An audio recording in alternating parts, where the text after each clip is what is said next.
Coins కార్మికులందరికీ ధన్యవాదాలు తెలియజేసుకుంటూ ఈ రోజుకు మన పోరాటం 5వ రోజుకు చేరుకున్నది. ఇదే స్ఫూర్తితో మనం విజయం సాధించేంత వరకు ఎట్టి పరిస్థితుల్లో దీన్ని వదిలేది లేదు. ఎవరు ఎన్ని కుట్రలు పడినా నిన్న మేనేజ్మెంట్ వచ్చి ఒక లెటర్ ఇచ్చింది.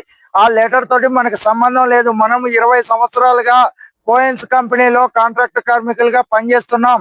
మనది రెగ్యులరైజేషన్, మన ప్రధాన డిమాండ్. పర్మనెంట్ చేసేంత వరకు వదిలేది లేదు. ఎవరు చెప్పిన విషయాలు కూడా మీరు వినవద్దని చెప్పేసి మీ అందరికీ తెలియజేసుకుంటున్నాం. రాబోయే రోజుల్లో ఫ్యామిలీ తోటి రేపు 26వ తారీఖు గణతంత్ర దినోత్సవం జరుగుతుంది. ప్రపంచం మొత్తం జెండా ఎగరేస్తే మన కోయిన్స్ కంపెనీలో స్వతంత్రం రాలేదు కాబట్టి మనం జెండా ఎగరేసి ఈ రాష్ట్ర ప్రభుత్వానికి, ఈ లేబర్ మినిస్టర్ కి, ముఖ్యమంత్రి రేవంత్ రెడ్డి గారికి ప్రజా ప్రభుత్వం అని చెప్పుకుంటున్నారు. మరి ఇంకెవరికి చెప్పాలి మా గోడు? ఎవరికి చెప్తే మా బాధలు తీరుతాయి? ఏ విధంగా ఈ సమస్యలు పరిష్కారం చేస్తారు? ఇప్పుడు ఓట్లు వేయించుకున్నారు, మేము ఓట్లు వేసినాం, మీరు గెలిచిన తర్వాత బీఆర్ఎస్ కాదన్నారు, కాంగ్రెస్ ని గెలిపించినాం. కాంగ్రెస్ ని గెలిపించినప్పుడు మాకు ఎవరి ద్వారా న్యాయం జరుగుతుంది? ఎవరి దగ్గరికి పోవాలి? ఇప్పుడు చట్టాలే వర్తించవంట.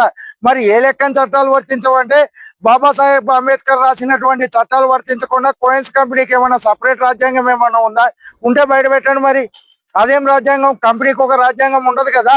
చట్టాలను గౌరవిస్తూ చట్ట ప్రకారంగా వెళ్ళాలి.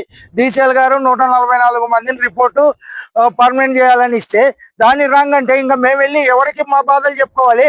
లేబర్ కమిషనరే కదా న్యాయం చేయాల్సింది. Labour commissioner, collector, DCL, JCL, కార్మిక శాఖ ప్రిన్సిపల్ సెక్రటరీ దానకిషోర్ గారు, అదే విధంగా మంత్రి వివేక్ వెంకటస్వామి గారు, వీళ్ళే కదా మనకు న్యాయం చేయాలి. వీళ్ళు కూడా న్యాయం చేయకపోతే, ఈ కంపెనీని పట్టించుకోకపోతే, ఈ కంపెనీ వాళ్ళతో మాట్లాడకపోతే ఇంకెవరు మాట్లాడాలి? నేనేమంటున్నా అంటే ఇప్పుడు సచివాలయంలో మీటింగ్ పెట్టి లేబర్ మినిస్టర్ ఆధ్వర్యంలో ఈ ఇష్యూను క్లోజ్ చేయాలని చెప్పేసి సవినయంగా విజ్ఞప్తి చేస్తున్నాం. లేని పక్షంలో కార్మికుల సెగ తగలటానికి రెడీగా ఉంది. ఎందుకనంటే ప్రతి కంపెనీలో సేఫ్టీ అనేది లేదు. ఏదో పని చేయించుకుంటున్నారు, పని అయిపోతుంది, కార్మికులు డబ్బులు కావాలి, వాళ్ళకి పని కావాలన్నట్టు తయారైంది. ఇట్లా కాకుండా ప్రభుత్వం కూడా లేబర్ మినిస్టర్ ని దింపి ప్రతి కంపెనీలో ఆడిట్ చేసి కార్మికులకి న్యాయం జరిగే విధంగా పోరాటం చేయాలని ప్రతి ఒక్కరిని కోరుకుంటున్నా.